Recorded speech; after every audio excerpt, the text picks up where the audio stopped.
Here we are. Hello, everyone, from our virtual new studio in Midwest Machinery. I am Brian Gomsky, Director of Marketing and Business Development. And I'm Aire, outside sales engineer. Talk close to that. Aire, outside sales engineer.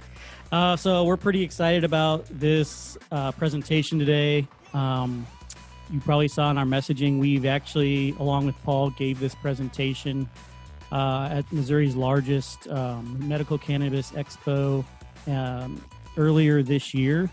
I got a lot of great feedback about it.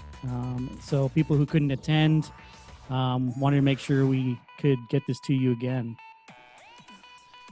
We also did a similar one at our local Aire as well. So if you attended that, you'll see some similar information in it. So we're going to go ahead and introduce Paul Stewart, who is an industry veteran and expert in all things HVAC and grow room related air quality.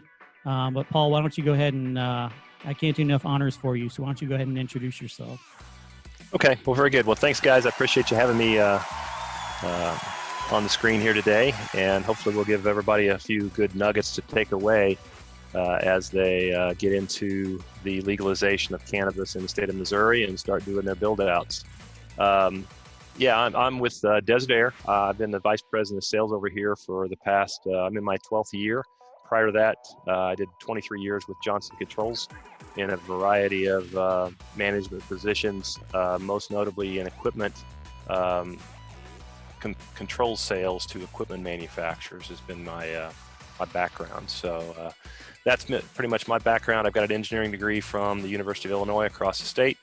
And, I've been involved in HVAC equipment for the past 30 some odd years. I'm a member of Aire, the American Society of Heating, Refrigeration, Air Conditioning Engineers, and I've also served on a couple of other entities in the industry, such as the Model Aquatic Health Code, to name one. So what we wanted to do today is really kind of give you guys a overview of what you need to do and what you need to be thinking about as you get permitted and you're headed down the path of looking to make a successful and profitable cultivation facility. So, we'll give you a congratulations to begin with. You guys won a license. If you're sitting in the room, you may have got your permit. Pardon? Shout out. Just telling them good job. Yeah. There you go. So you really got, I'll say, part of the hard stuff out of the way. I know it's always been a challenge, and as we've done this across the country now, I think we've got about 33 states that are medicinally legal. We've got 11 states that are recreationally adult use legal. And, every state is kind of their own fiefdom, and some of them also seem to be a little interesting on how they do issue their permits. So like I say, you made it through that first milestone and moving towards the legal cannabis trade. So, the next thing here is, okay, you've gotten through that particular piece. A lot of application work. You've had to put together your team. You've had to find funding. And, but one of the things we want to make certain is, as you put your business plan together, here's a very interesting fact that continues to happen across states that become legal. At the beginning of the legalization process, the price per pound for finished product tends to be high.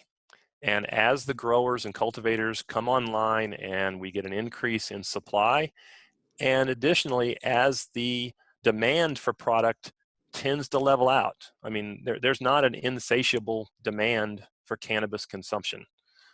Just look at what's happening in Canada right now. They have built out a significant amount of growth up there for cultivation.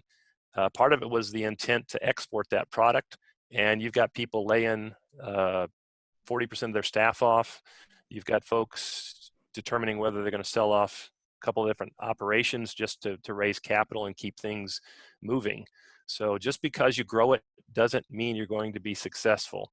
You have to make certain that you take into consideration that over time, your price point is going to drop. The slide I have up here right now is What's happened in Colorado since they legalized for adult use back in 2014? At the onset, wholesale product was going for about $3,000 a pound, and now it's down at about $1,000 a pound. Now there are three different price points there.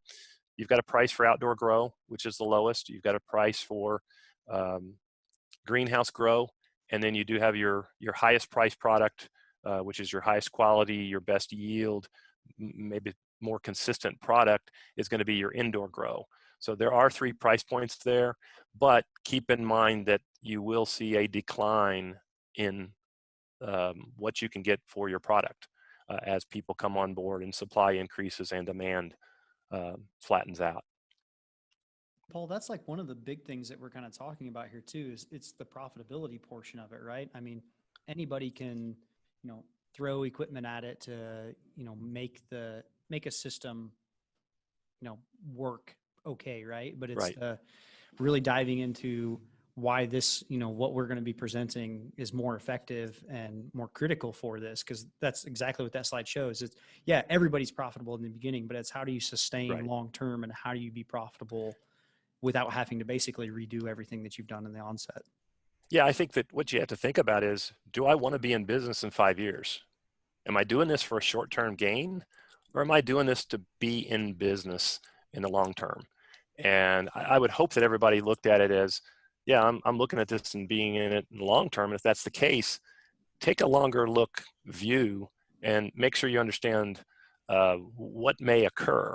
If you built your business model on being able to sell product for $2,000 a pound, you may be okay for a few years, but what happens when the price point drops to $1,500 a pound and you're having to sell it for below your costs? You can't continue down that path. I know there was an electronics guru years ago that we always used to kid, how can I afford to sell to you below my costs? Volume, volume, volume. Well, that doesn't always work. It's a great tagline, but yeah, that's not going to pay the rent long term. So keep in mind, what we're trying to give you is we want to help you think about what you need to do to have a successful long-term operation that has operating costs in mind as well as first costs in mind. You can't just buy the cheapest thing out there and hope that that's going to sustain you through a time period. Right. So, on this next slide here, a lot of issues that you're going to have to kind of keep in mind. Utility bills will be one of your biggest expenses. And when you talk about utility bills, you're talking about electricity, you're talking water, you're talking sewer, potentially gas.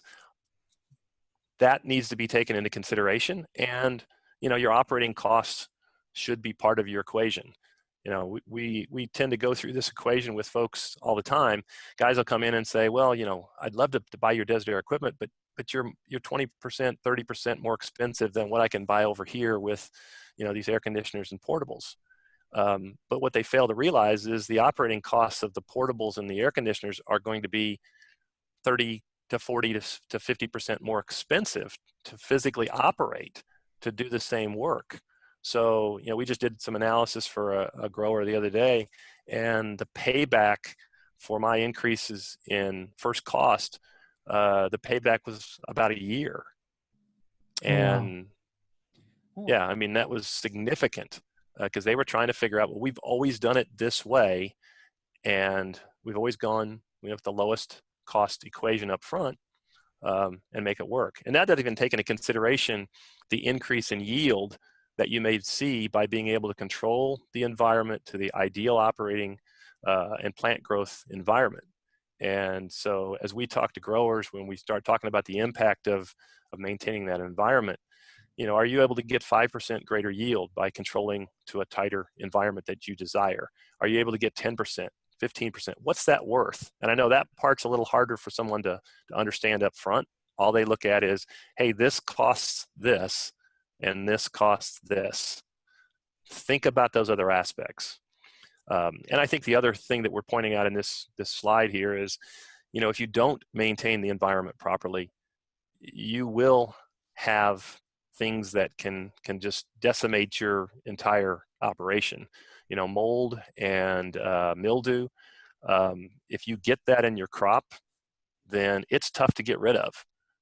It can consume an entire room, and in most states, the way to mitigate that is if it gets inspected and it gets deemed that it's unacceptable, you're effectively just, you know, it turns into scrap. You're having to discard it. So there are some ramifications that come into effect when you can't control the environment and keep a good environment there.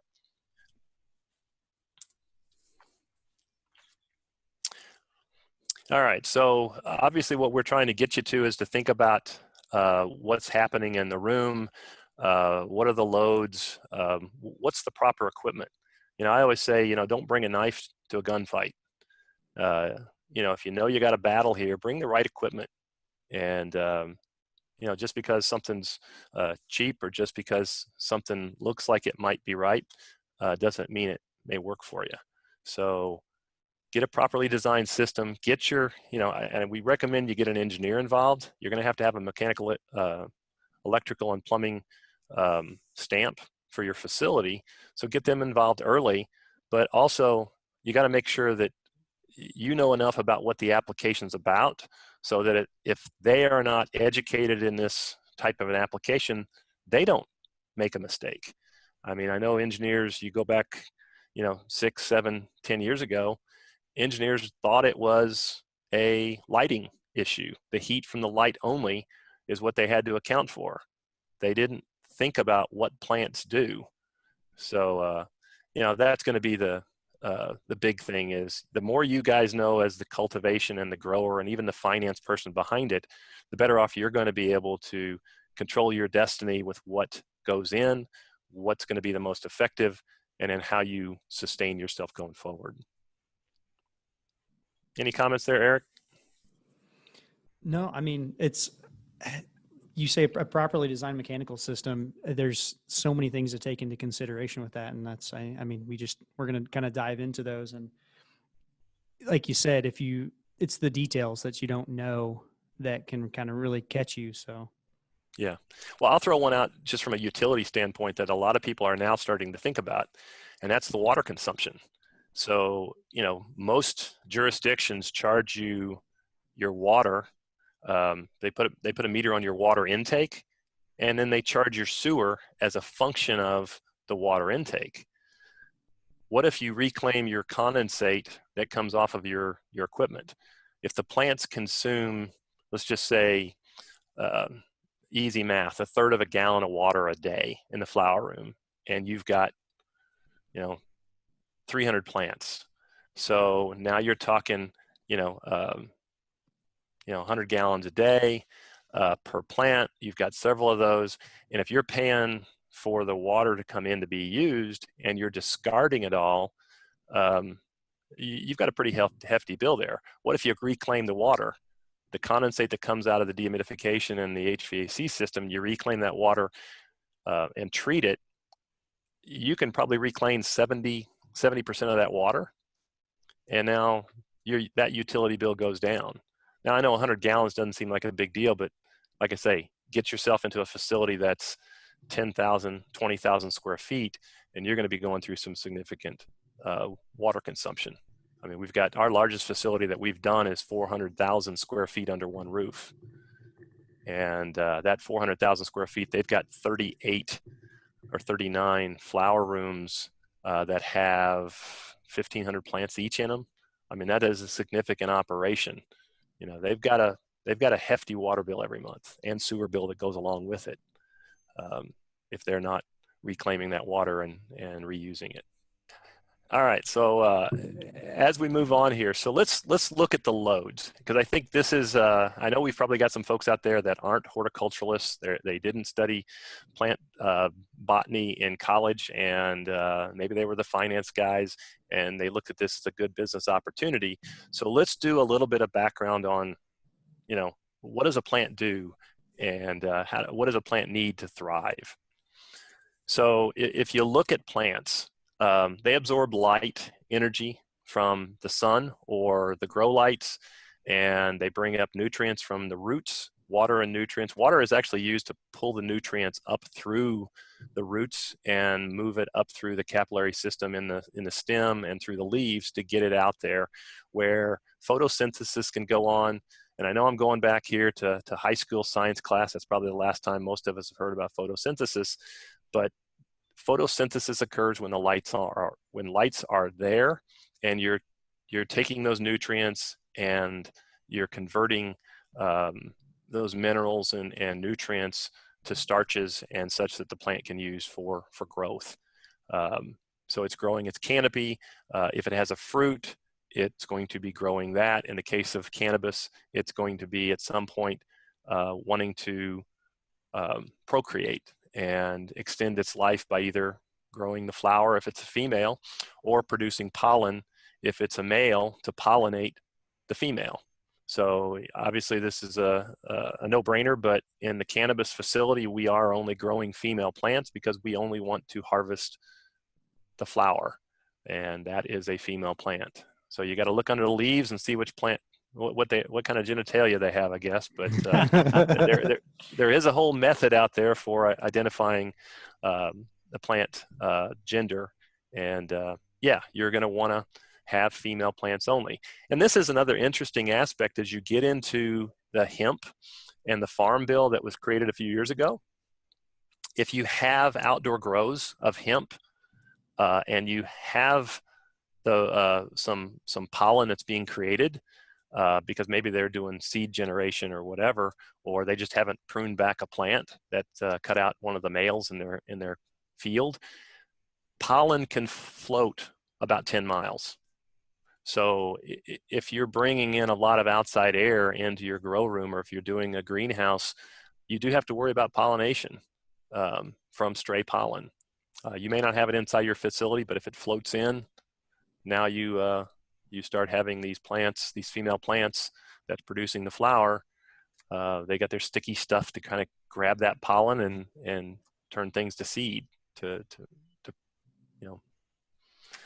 extend the life, to produce the next offspring. So keep that in mind. But yeah, this is what the plants are doing. We're watering, we're grabbing nutrients down here in the roots. We've got our lighting energy, and the plant just goes through that photosynthesis process. And the majority of the water, we typically, in a flower room, 75% of the water is consumed during the lights on period when photosynthesis is going on. So again, another real big point to just be aware of. All right, so when we start talking about this indoor grow, we need to think about the loads. And as you talk to your engineer, and you try to decide, well, how much air conditioning do I need? How much HVAC do I need? How much dehumidification do I need? What forms of this are there? There are sensible cooling requirements, and there are latent. Latent is the moisture removal part. Latent is all about removing moisture. And sensible cooling is just temperature change. So the lighting load is your sensible cooling load. All those lights, whether they're LED or HID, they're putting off heat energy. A watt in equals a watt out. So however many watts are going into the room, that can be converted to BTU, and we can calculate, well, how much light energy needs to be offset by some sort of sensible cooling machine. So that's a real easy one. The evaporation, evapotranspiration is the actual form of that latent. And again, we have to account for that latent moisture removal that needs to happen in order for the plant to continue to draw moisture up. The minor loads, and these are going to be important, but we can negate these. For instance, the building's skin loss and heat gain. So what we're talking about there is it's the structure around. It's the structure of the building. If you're doing rooms within a room or rooms within a building and they don't have an external wall, then you can pretty much negate the effect of any skin loss or heat gain or heat loss through your room. If the around the building is at 70 degrees to 80 degrees and inside the room is 75 to 80 degrees, then there's no appreciable difference between what's going to happen from one side to the other. But if you've got an external wall and in the winter it's at 20 degrees outside, and inside the room you're trying to maintain 80 degrees, we will have heat loss through that wall. And again, that's where you have to account for it. So we just need to know about it. And you got to tell your engineer, hey, I do plan to have external walls. Therefore, we got to account for that heat loss and heat gain. Solar gain is very similar to that skin heat loss, heat gain, except it is the impact of sun hitting the wall and creating a radiant heat surface. So again, we negate that by having rooms within the building and not having any external walls. And again, if you think about the external walls, would I have greater heat dissipation or heat loss if I built my house out of a cardboard box versus built my house out of a brick outer skin, a 2x4 wall with injected foam insulation and then sheetrock on the inside? Which one's going to have more heat loss? Obviously the cardboard box house. So, all of that has to be taken into consideration if we're going to be exposed. And the same thing with the solar gain. If you have a lot of western part of the building, if all those walls that are exposed to the external wall, if they're all facing west, they're probably going to have more solar heat gain than a wall facing north, south, or even east. But again, your engineer can help you with that. And I say the best thing to do is just go with the walls within a wall. Go with the building with a room within a room. Is that typically what you see then, Paul, is essentially a room in a room?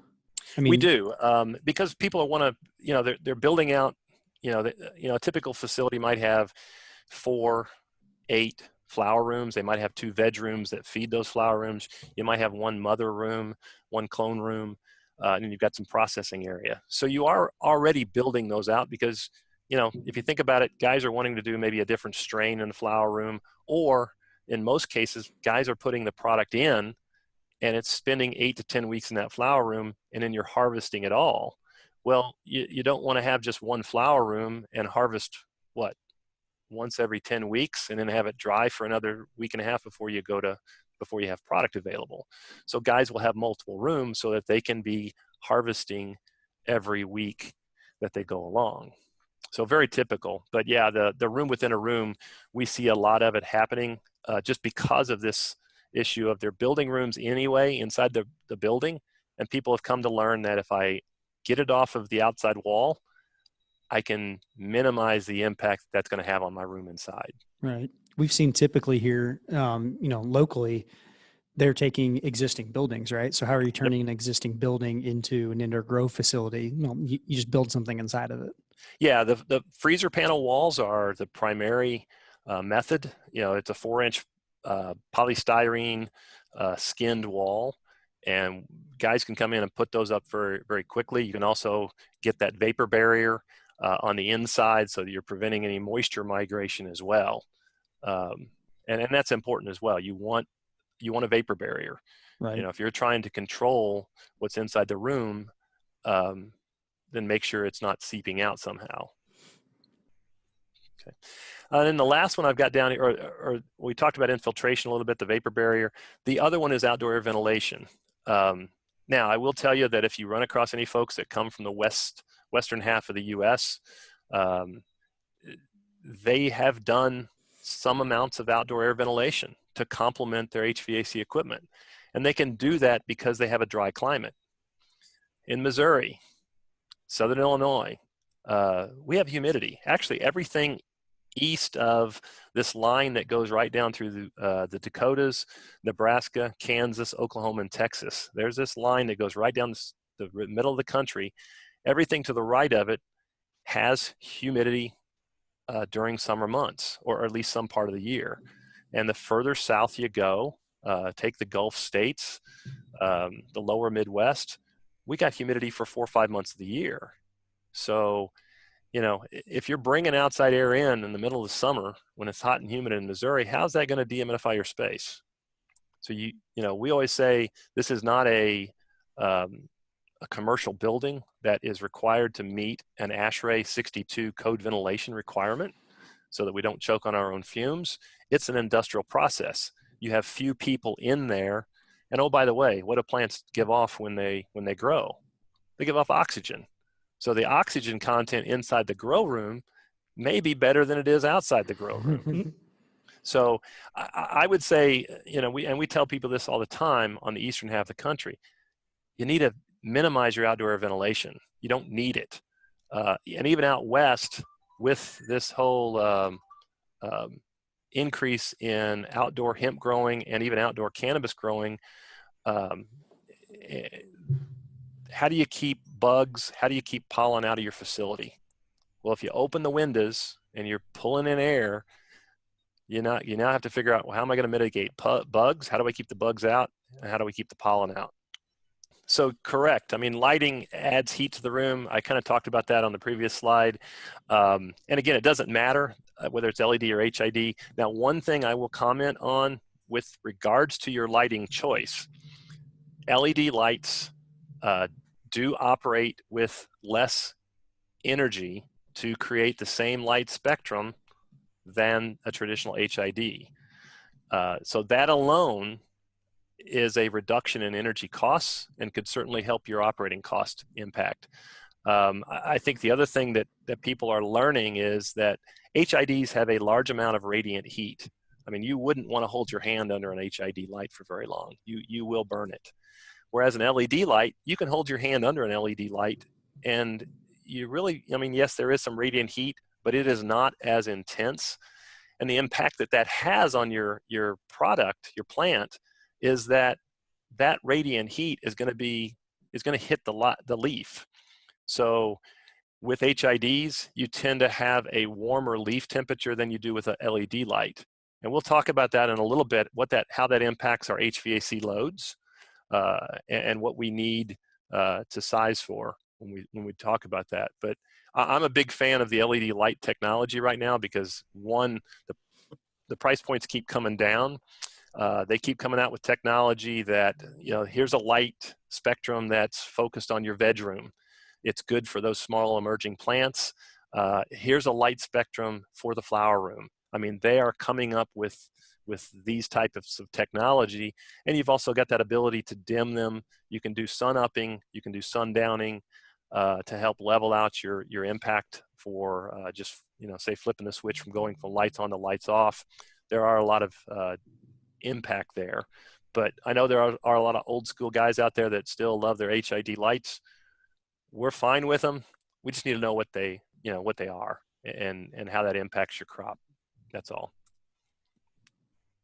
All right, so evapotranspiration is that latent load. So the lighting is the sensible load, meaning the temperature change load. It's adding heat to your room.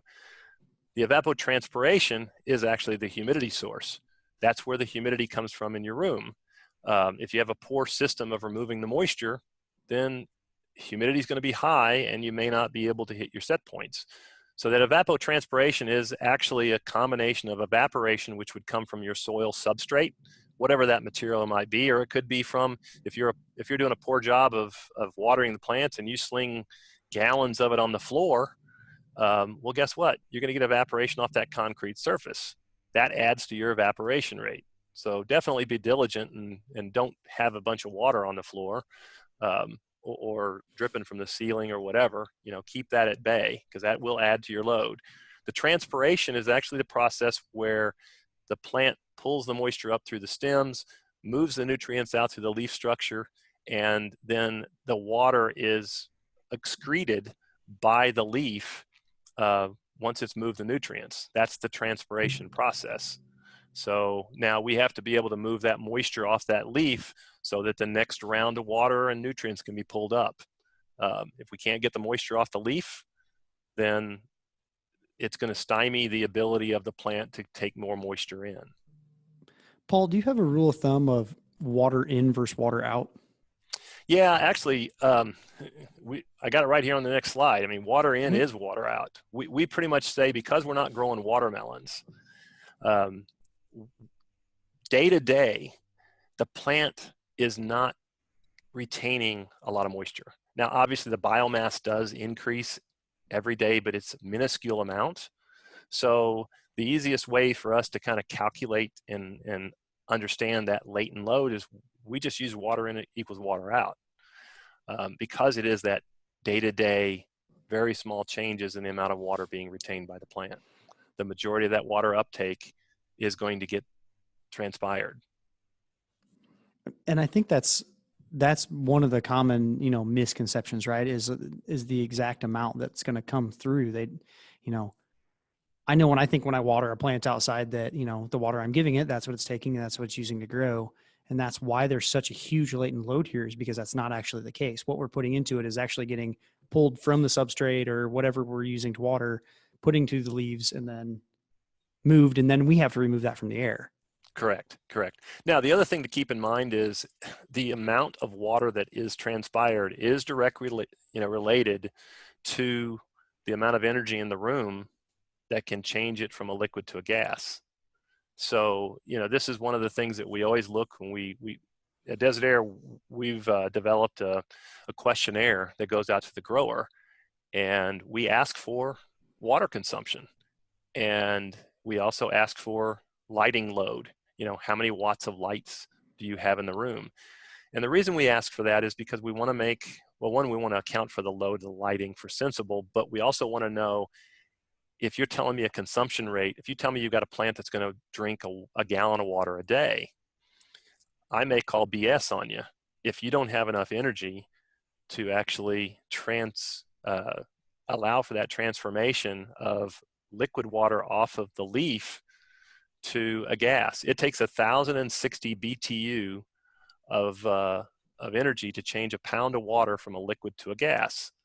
Now, I know, again, the finance guys out there, your heads are spinning, but you got to go back to your high school science, and there's a transformation there.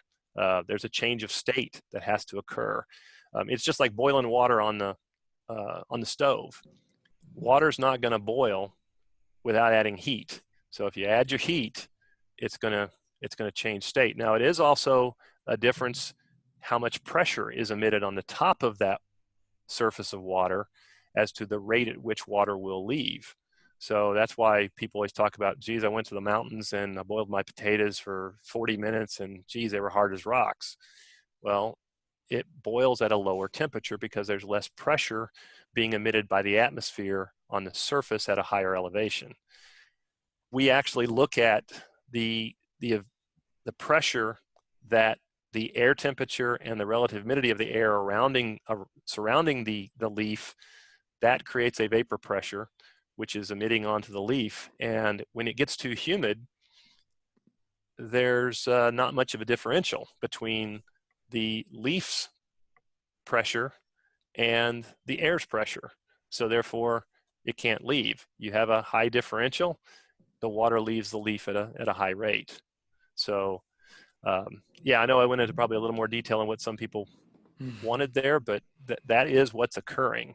And when we get questionnaires back, we're looking at that and going, and we've got the history now as well to know, if you're giving me a gallon of water per plant, I know there's no way in heck that plant is going to drink a gallon of water a day unless you've come up with some species that is so much different than what everybody else is doing.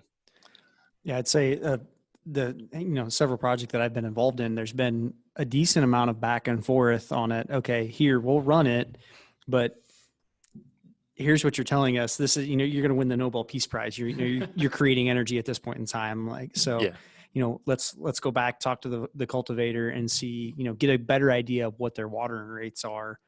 It causes them to actually go back and, they were kind of giving you an off the cuff number, and they, do a little study on it, realize, oh, okay, here's the watering rate that I'm actually using. Well, keep in mind, Eric, that we're asking for water consumption. We're sometimes getting the water rate, and what people aren't keeping in mind is they're not telling us how much runoff they're getting. So a guy might be I'm not doubting he's not putting a gallon per plant into the room, but I think he's failing to tell me that he's collecting in a bucket at the end of the tray. He's recollecting, a half of that or 3/4 of that. And that's the part that, what we're trying to understand is, from a latent moisture removal requirement, how much equipment do we need to remove the moisture out of the air, we truly have to know how much water is getting into the air. And it's got to evaporate or it's got to transpire. So if we have bad information, or if the number we're given is a massive number. Now we have some good tools. We got a tool called Penman-Montath that we're using these days, and we're trusting it a lot more than we used to. But it's a tool that the government put together years ago to effectively estimate the water consumption of different plants in different climates to help people decide what to grow to feed themselves. And so we're getting some great information there, and we've got enough history with the number of projects that we've done. Most of the time we have had projects that are oversized on the equipment more so than they've been undersized. The only time we've had projects undersized is when people say, hey, I can only handle this amount of equipment, or I only have this much electrical load. I'll adjust my plant count accordingly, and then they don't. They throw in plants and they said they were going to, and now the equipment can't keep up. But in more times than not, we end up with more equipment because people have given us a number for the water consumption that isn't realistic or isn't occurring. Right. It's less than that. So again, another way to make sure that we're providing the right amount of equipment for the project is getting good data. Okay, this is the picture that's stomata. Again, in the cannabis plant, another tip here is most of the stomata are actually on the underside of the leaf. They're called a dicot because of that. And so if you think about that a second, more of the challenge is moving airflow such that we're getting air into that canopy and under the leaf where most of the water is coming out of that plant leaf. Just an interesting nuance and just another challenge, really. All right, so to better understand evaporative cooling, I like to use this example. I know everybody has been to Vegas or they've been to someplace out west, whether it be Phoenix or Santa Fe or Vegas, and you go to an outdoor bar in the middle of summer and they've got these misters, and you walk in off the street and it's just blazing hot, and you walk into the outside bar and all of a sudden you're like, whoa, this is a lot cooler in here. And you look up and you got these little sprayers and you see all that mist coming out and you're going, well, geez, I'm not getting wet. What's happening? Well, this is the evaporative cooling effect.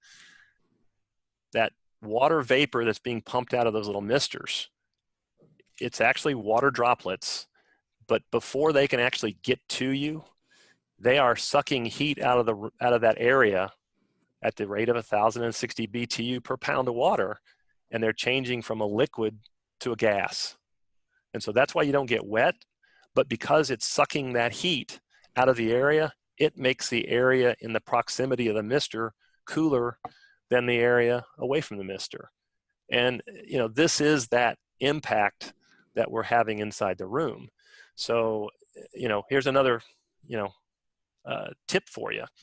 When you pick your equipment to do sensible cooling and you do it based on the lighting alone, or you do it based on the lighting at the beginning, what happens as the plants get bigger and they start going through more water? Yeah, what happens is those plants and the environment starts absorbing more energy of the light because of that 1,060 BTU per pound of water. So the bigger the plants, the more evaporative cooling that they can do. Now, some people have heard of things called swamp coolers. Swamp coolers they utilize evaporative cooling. So, but they don't work well if you have a high humid air being pushed across, a media that has water on it. How's it going to really absorb any more water? It only works when you have the air around it is dry. And that's why we have to maintain the environment in a grow room at a dry enough condition, at the proper Goldilocks condition, so that it can absorb the moisture off the leaf and keep that happening continuously. Okay, so when we talk about the lights on, you're going to have that high sensible heat from the lights. You're going to have the latent load from the evapotranspiration, and you're going to have that sensible cooling effect from the evaporation, the evaporative cooling effect. The bigger the plants get, the more water they're drinking, the more evaporative cooling you get that offsets the sensible heat from the lights. So when we're in the lights on, we're going to need cooling, just temperature change, and we're going to be needing dehumidification. Now at the beginning, cooling will be highest when the plants are small, but then as the plants grow, the sensible cooling need will drop. And as the plants grow and they drink more water, the latent moisture removal goes up. So at the beginning, when the plants are going in at, say, early flower, you don't have as much water consumption, but you don't have as much evaporative cooling. So you have a higher sensible with less latent. But over that 8-week flower room period, your sensible cooling need is going to go down and your latent moisture removal from dehumidification is going to go up. So it's dynamic, it's changing, and it changes as the plants change. Now when we switch and go over to lights off, when lights off, you don't have photosynthesis. And without photosynthesis, the plants really don't drink. Now there are some equations out there that say that they will continue to absorb some moisture at nighttime and will continue to transpire, but it's at a significantly slower rate. I think I mentioned earlier the Penman-Montheth equation, and what we use at Desert Aire is for flower rooms, 75% of the water that's consumed by the plant occurs in that 12-hour lights off period. And only 25% of the water consumption for the day is transpired during the 12-hour lights off period. So if you made an assumption, or if your engineer made an assumption that, geez, I got a 24-hour day, I got this much moisture removed, divide it by 12, and didn't apply the factor that only that 75% of it's going to happen in the lights off, you're going to be undersized in your lights on period. The other side of that coin is if you were relying on your air conditioner to remove moisture during lights off, why would the air conditioner even run without the lighting load? It won't. I mean, unless there's some sort of heat gain coming from the external walls or somewhere else in the room, we don't need to be adding much cooling, if at all any, during the lights on period. So our primary load with lights off is going to be a dehumidification load, and only a dehumidification load. Now, possibly it could need some heat, and that's where it comes in, us understanding that heat loss equation. So take a winter month and you've got external walls. You have say you've got two external walls on this particular flower room over in the corner of your building, and it's 10 degrees outside. We could see the temperature in the flower room during lights off drop rather dramatically if you don't have a good insulation on that. And that's why we ask for, do we have any external heat gain or heat loss? All right, well, now that we kind of set the stage for what goes on in the grow room, what we want to talk about is how do we do it efficiently? How do we select efficient HVAC? So, in the lights on period, we talked about the need for sensible cooling and for dehumidification. And in the lights off mode, we talked about dehumidification only and possibly heating. So let's check. So comfort cooling equipment, and just so everybody understands what I'm talking about when I say comfort cooling. So anything to do with, say, a standard commercial building HVAC, a packaged rooftop, a packaged air conditioning rooftop, a VRF system, a data center type of unit, anything that is sized to do temperature control as its primary function is kind of that comfort cooling equipment that I'm speaking to. And so if you compare the needs for comfort cooling, an office environment, your operating modes, you're going to have an occupied and an unoccupied. You're going to have points in time where you're there and you want to condition, and when you leave at work at night to save some energy, you raise the temperature in the room a little bit during summertime. You don't want to cycle the cooling as much. You want to keep the electricity consumption down. So you change the set point. Your lighting is typically, 0.7 to 1.2 watts per square foot. Space temperatures 70 to 75, 50 to 60% RH is a nice comfort zone for commercial buildings.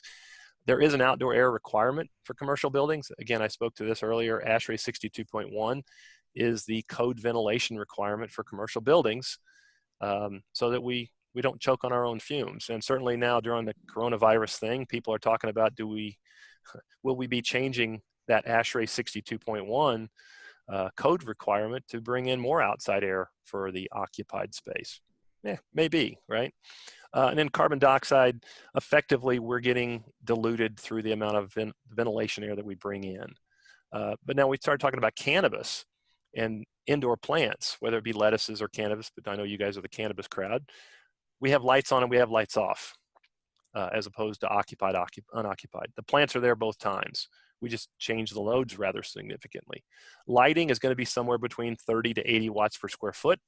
For instance, I know the state of Illinois, I think, has put a requirement in that your lighting load cannot exceed 36 watts per square foot. What they're trying to do is drive people to more efficient lighting methods and keep the electrical grid somewhat in check. I know the state of Massachusetts has a condition, I think it's 34 watts per square foot out there, and they've been very successful in keeping the energy consumption down in some of the grow rooms because of what they're trying to drive on the lighting requirement. Space temperatures, we're going to see anywhere from 65 to 83, and then, you know, you guys are kind of across the map. You know where your secret sauce is, where your temperature and humidity may be through this cycle. I mean, bedroom, you tend to be a little warmer, maybe that 82, 83. You can be a little more humid because you don't want to just have that plant dry out. You're trying to retain some of that moisture so it can actually produce more biomass. When you get into the flower room, you know, you're going to be maybe in that 75 to 80 degree temperature, you know, at that 55 to 65 sort of relative humidity. And then there is no ventilation requirement.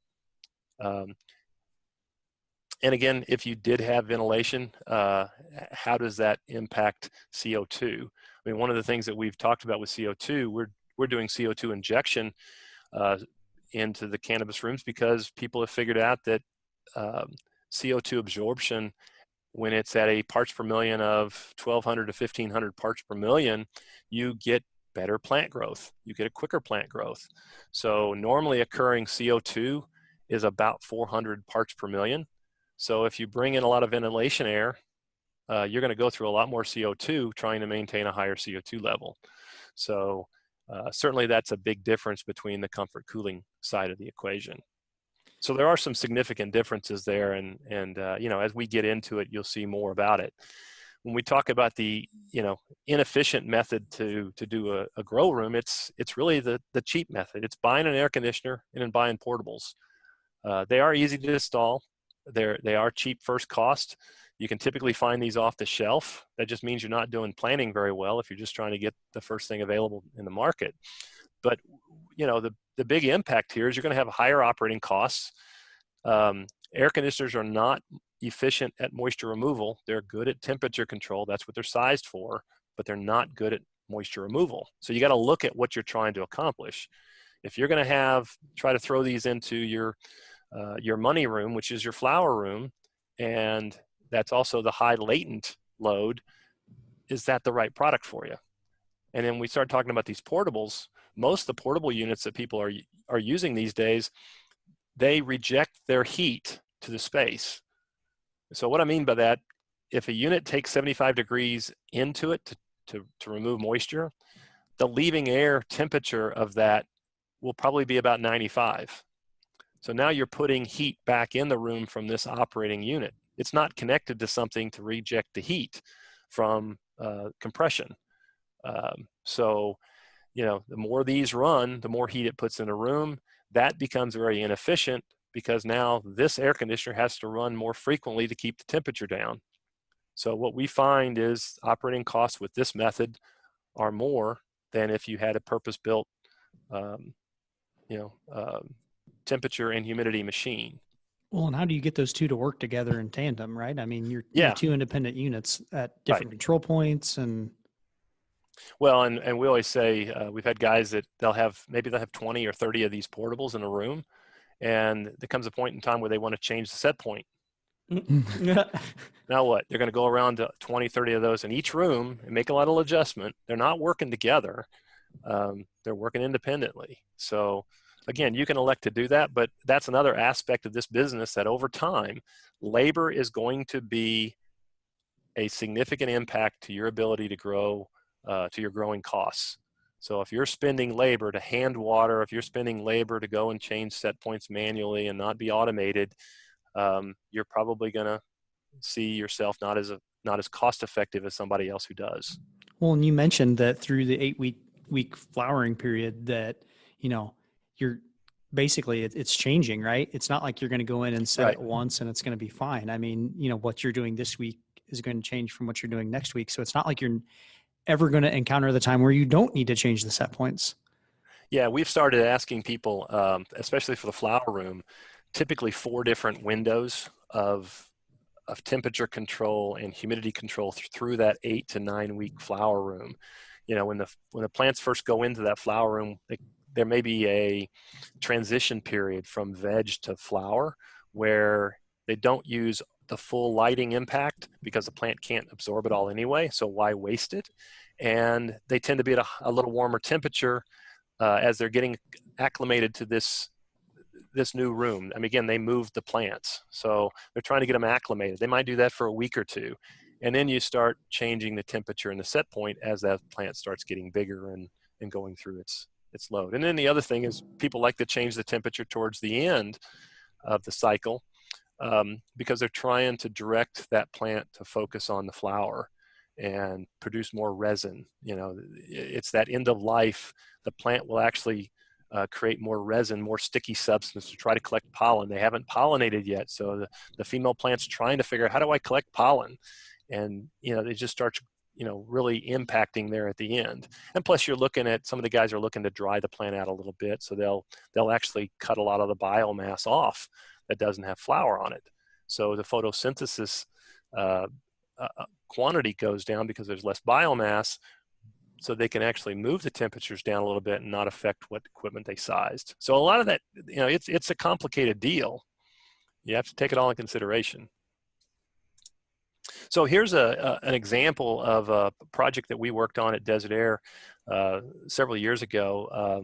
The first phase was done with portables and air conditioners. And this is if you're not familiar with it, it's a 4-day trend line. Trend graph. Temperature is in the top, and relative humidity is down on the bottom. But the yellow is the lights on period. The white is the lights off period. So you've got 4 cycles here, 4 days, 4 24-hour periods, and you can see they were trying to maintain 75 degree Fahrenheit at about 50%, you know, 52% relative humidity, and you can see that they did a piss poor job of doing it. I mean, way off.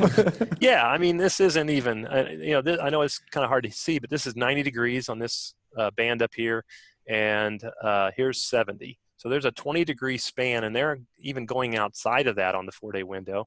And the relative humidity is going everywhere from as low as 25 to as high as 85%. Now, we all know that relative humidity does change a little bit, does change with a change in temperature because it is relative, but it's not a stable environment. This particular grower sought us out for his phase 2, and we installed Desert Air equipment, which is purpose-built with, you know, we control temperature and humidity, moisture removal with the one machine. And we'd like to do 2 machines that work together in a room so that we have more stages of operation. And this is what his facility looked like afterwards. He's maintaining his temperature, and you can see now there's a little blip there. And where the blip, what causes the blip? Guess what? Lights on to lights off, right? Or lights off to lights on. You have this huge temperature change done with the flip of a switch. He didn't do any sun downing or sun upping. He just turned the lights off. And when it came time to turn them on, boom, they were all on. So that's why I say, you know, some of the benefits with LEDs, being able to do changes in intensity, being able to do that sun upping over 30 minutes or sun downing over a 30-minute window would actually level out these little peaks. And in dew point, which if you have stable dew point, this is absolute moisture. If we have stable dew point, we have stable VPD. Now, we haven't talked about VPD yet, but that's vapor pressure deficit, and that's an absolute moisture issue. And this is telling me I have a stable temperature and I have a stable humidity. So I've got an ideal climate to maximize my growth. This guy indicated to us that his growth rate, his yield increased 25%. I mean, he paid back our equipment within a year. He was a fan. So I'm bringing it up just because that's something you have to look at. Yes, I'm more expensive than that inefficient product, but if you're in this for a few years, why not do it right and try to keep your costs down? So let's take a look at purpose-built product.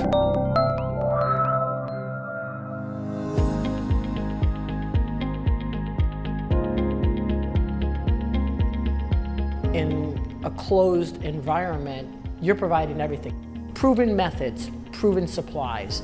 We want to have that perfect day for everybody. This is not new energy, this is energy that the customer has already paid for.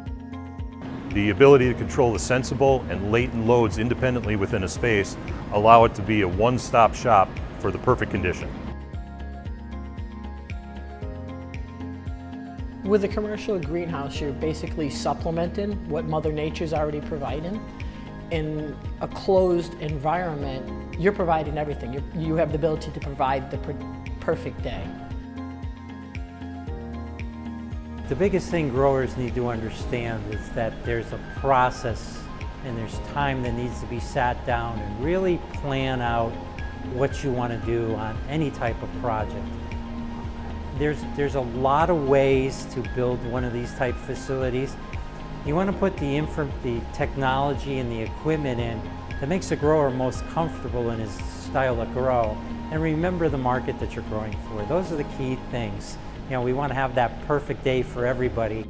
Mike Miller from Fluid Transfer Products has supported our goals by keeping us connected to the understanding of the equipment. I mean, there's a lot of relationship there to understand what it is we're trying to accomplish and to be able to communicate that with him so that he can have that equipment do just that. FTP is, we've been in business now for over 30 years.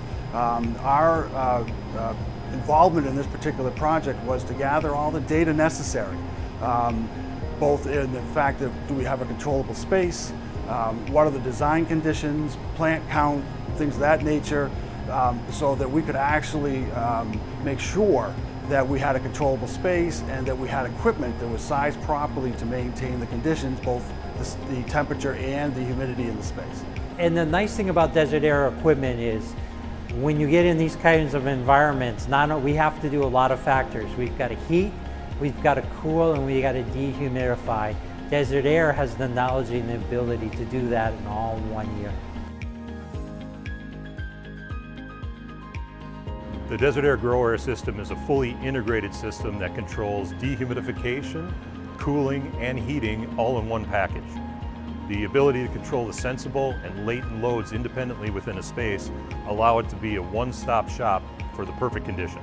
AirGuard helps our users by allowing us access to their system to answer questions and identify any small issues that might occur. In this case, there were plenty of questions that were coming from Griffin and Revolutionary clinics that we were able to answer on a remote basis. Some of the qualitative results that we've had achieving the perfect day environment is being able to stay within a set of parameters. When we set our temperatures and our humidity, we're staying within those. In the past, when I've tried to set parameters, it seems like there's really big swings up and down. We've been able to fine-tune that. One of the neat features of the Grow Air unit is that it has a full-sized hot gas reheat. The hot gas reheat is using energy that was absorbed through the evaporator coil, both the sensible and the latent, after we've dropped that temperature down to remove the moisture. This is not new energy, this is energy that the customer has already paid for basically in the facility that we're using, and negates the need for any type of new energy or additional At Desert Air, we costs do associated a with purpose-built providing product. that. We originated back in 1978 as a dehumidification-centric product. I always tell people, yeah, we're in the HVAC industry. We do not make air conditioners. We make dehumidification systems that control temperature. And that's the big difference. Yes, we have compressors, so do Carrier units, so do York units. but our compressors are used for moisture removal and then temperature control, whereas the air conditioner family out there, they're doing temperature control, and then it's, oh, by the way, I have a little bit of moisture removal I can provide to you when I'm running based on temperature. So my units run based on whether there's a need for temperature, or they run based on whether there's a need for dehumidification. We have this thing called a modulating hot gas reheat coil, and it's full-sized, and that allows us to rewarm the air that we've cooled in order to remove the moisture out of the air. We get to rewarm that air for free. It's energy we've already spent. We're not having to fire up an electric heater or a gas furnace to bring the temperature back up after cooling it down to remove moisture. So again, another energy efficient method. So that's what we're doing. And again, we've got these units that we can do as indoor, either air-cooled or water-cooled units. This is a room, the one in the background is a project over in Massachusetts. These two units are working together for this little flower room on the other side.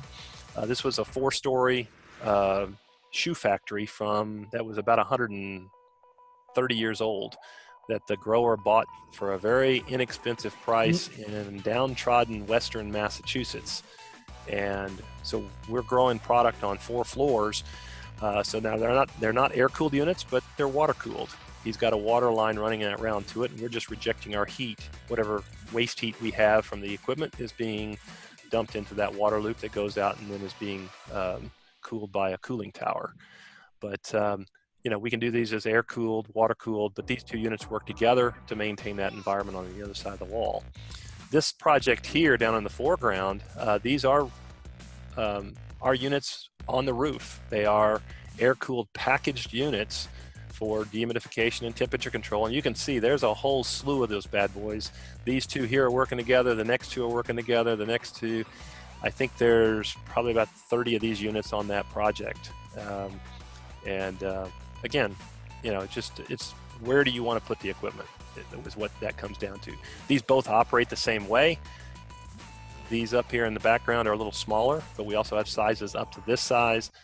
This guy here just wanted to put his units on the roof. He didn't want to take up space inside the building. The folks here in Massachusetts, because they were on 4 stories, if you can imagine, if you tried to put stuff up on the roof, how do you get the equipment? How do you get the airflow all the way back down to the first floor? It would be cumbersome to try to run ductwork up and down to do that. So, and the other thing is, this equipment will operate year-round. We've got equipment that's outdoors operating up in Alberta, Canada, and it gets to minus 40 degrees Fahrenheit in the winter. And this equipment is operating. Now, I know most of the folks, yeah, of course it operates. It's heating. Well, no, it's not. It's dehumidifying. It's the refrigeration system is operating. Air conditioners aren't meant to operate in the dead of winter.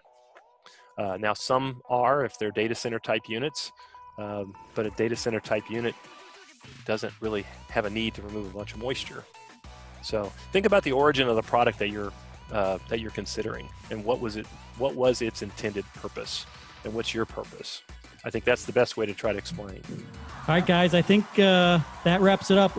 Shoot Eric an email if you guys have any follow-up questions. And again, utilize our website and Desert Air's website for more information. Thanks a bunch, guys. Appreciate it. All right, guys. thanks. Have a good one.